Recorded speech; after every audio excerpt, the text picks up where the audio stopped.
Shri Sai Satcharita, Chapter 27, Part-3. How sweet were these words of Baba, soft, tender, and nectar-like. Their effect was wonderful. The Ramadasi calmed down and said to Shama that he would take Pancharatni Gita in return. Shama was much pleased and said, "Why one? I shall give 10 copies in return." So the matter was ultimately settled.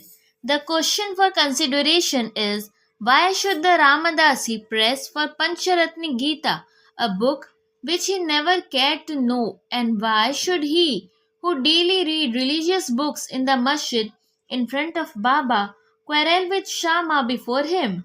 We do not know how to apportion the blame and whom to blame.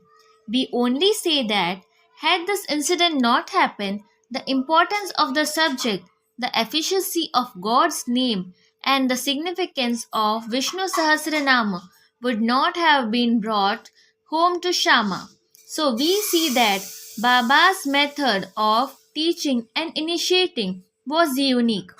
In this case, Shama did gradually study the book and mastered its content to such an extent that he was able to explain it to Professor G. Narke, MA of the College of Engineering, Pune, the son-in-law of Shriman Bhuti and a devotee of Baba. Vitthal Vision.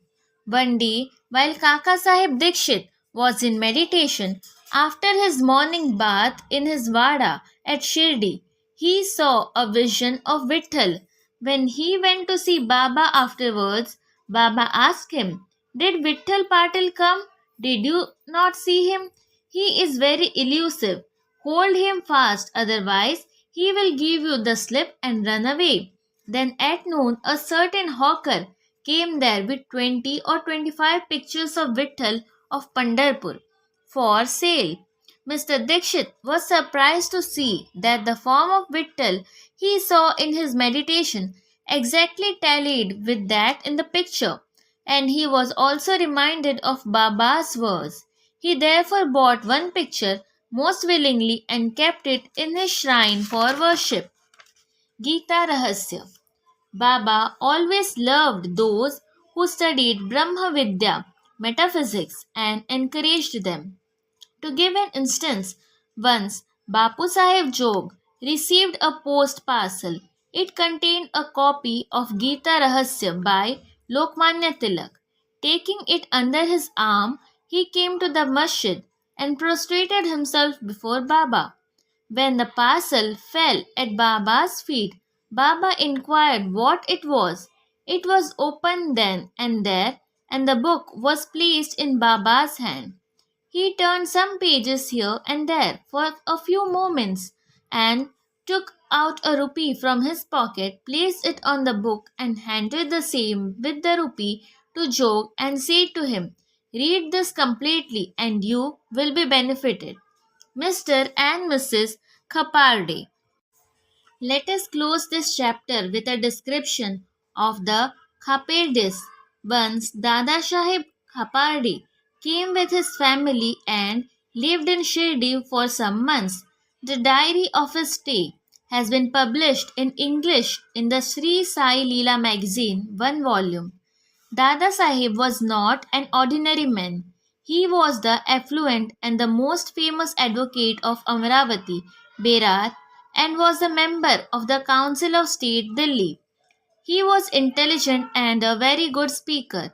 Still, he dared not open his mouth before Baba. Most devotees spoke and argued with Baba off and on, but only three, viz. Khaparde, Nulkar, and Bhuti, kept always silent.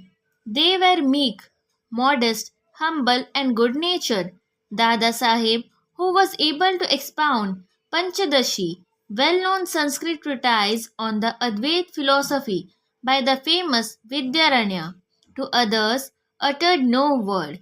When he came to the masjid before Baba, a man, however learned he may be even in Vedas, fades away before one who has realized Brahma and becomes one with it. Learning cannot stand before self realization. Dada Sahib stayed for 4 months, but Mr. Khaparde stayed for 7. Both were highly pleased with their Shirdi stay. Mr. Khaparde was faithful and devout and loved Baba deeply. Every noon she brought Nevedya herself to the masjid, and after it was accepted by Baba, she used to return and take her meals. On seeing her steady and firm devotion, Baba wanted to exhibit it to others. One noon, she brought a dish containing shanja, wheat pudding, puris, rice, soup, and kheer, sweet rice, and other sundry articles to the masjid. Baba, who usually waited for hours, got up at once, went up to his seat, and removing the cover from the dish, began to partake of the things jealously. Shama then asked, "Why this partiality? At times you throw away dishes of others. I do not care to look at them, but this appeals to you earnestly. Why is the dish brought by this lady so sweet? This intrigues us." Baba then explained, "This food is really extraordinary. In former birth, this lady was a merchant's fat cow yielding much milk. Then she disappeared and took birth in a gardener's family, then in a Kshatriya family, and married a merchant. Then she was born in a Brahmin family. I saw her after a very long time. Let me take some sweet morsels of love from her dish." After saying this, Baba did full justice to her dish, washed his mouth and hands, belched out as he was fully satisfied, and resumed his seat. Shri Sai